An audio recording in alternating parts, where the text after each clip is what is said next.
Ladies and gentlemen, the name of this show is The Spiritual Side of Cannabis. And the next voice you shall hear will be that of the chaplain of the Lighter Than Air Ministries, Chaplain Dennis Keith Hale. Now it looks like we're all set. Here we go. Ladies and gentlemen, you've read about him.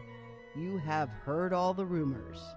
So here now, direct from the studios of the Lighter Than Air Ministries in Cotati, California, stepping to the microphone, may I introduce to you the good chaplain, Chaplain Dennis Keith Hale. Thank you for that lovely introduction. Ladies and gentlemen, I am Chaplain Dennis Keith Hale. I'm with you here at the Lighter Than Air Ministries, here in the Music Sanctuary, here in the wee hours. We've had a very productive day, and this morning we had the pleasure of being at a viewing of Alive Inside, the wonderful documentary by social worker Dan Cohen. If you have a chance to look at it, please do. It tells the story of how music has a wonderful healing property to it. It's scientifically proven, of course, but as that we behold the power of music, we know how powerful it can be, and we've seen it work. Since 1993, we've been recording our experiences and keeping records about such things, and music does heal in many ways. But if you have a chance to see Dan Cohen's wonderful documentary, please do. Alive Inside. I think you can get it on YouTube or Netflix. This ministry has had a deeply devotional week in that two members that we had been serving met their ends, and they were at peace and we are at peace. And they had the wonderful chance at the end of their life to try something new. And it's something that we recommend to all the people that we encounter in our work groups and our support groups. And that is that try to include cannabis in your treatment program. That way you can save the really hard stuff till the end. And having a little stash, I think you'll have a few more visitors than you imagined. This ministry since 1993 has seen the power of music. Now with our perfect pairing, the pairing of 7 minutes of smoking marijuana, followed by 53 minutes of blissful listening to music that you love.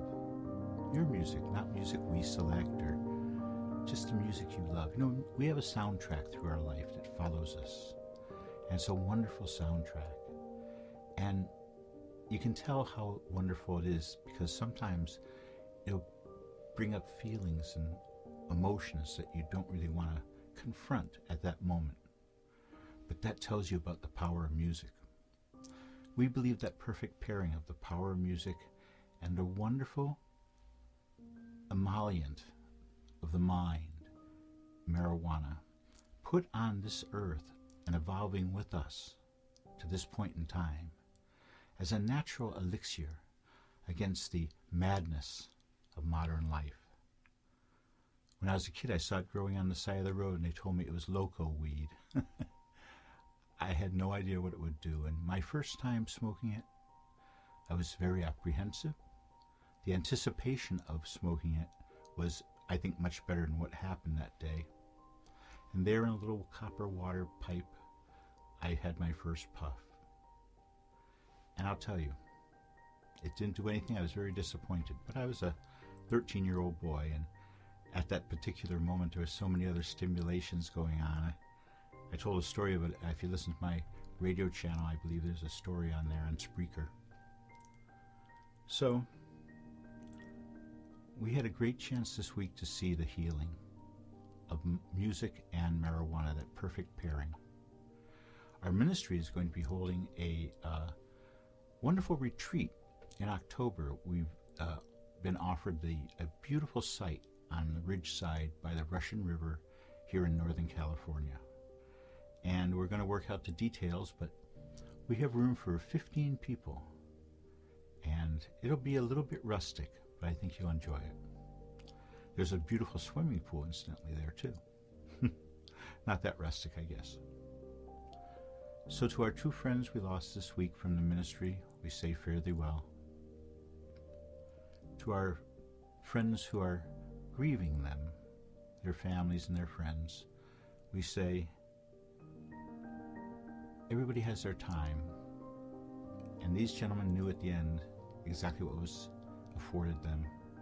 That's the beauty of being terminally ill. You at least can plan. Thank you, ladies and gentlemen. Thank you for supporting this ministry. When we seem morally bankrupt, when we see the works of Donald Trump and other right-wingers wanting to do the very least they can do in society for those who are less fortunate, who didn't have the lottery of birth play out for them.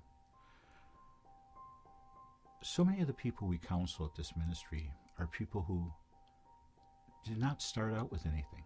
Their parents had nothing, or they had no parents even. And we see this lottery of birth affecting so much, affecting what schools you can go to and what jobs. And look at the Supreme Court shouting down affirmative action. Now that Scalia's gone, I hope that'll change. These are different times in our history than I've been through. I remember in 1969, the convention with Hubert Humphrey in Chicago and Mayor Daley. I wonder if we'll have a summer like that. Although that started me on my activism that summer. And that's another story entirely.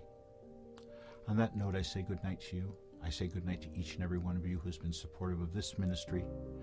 Lord knows we are broke as always.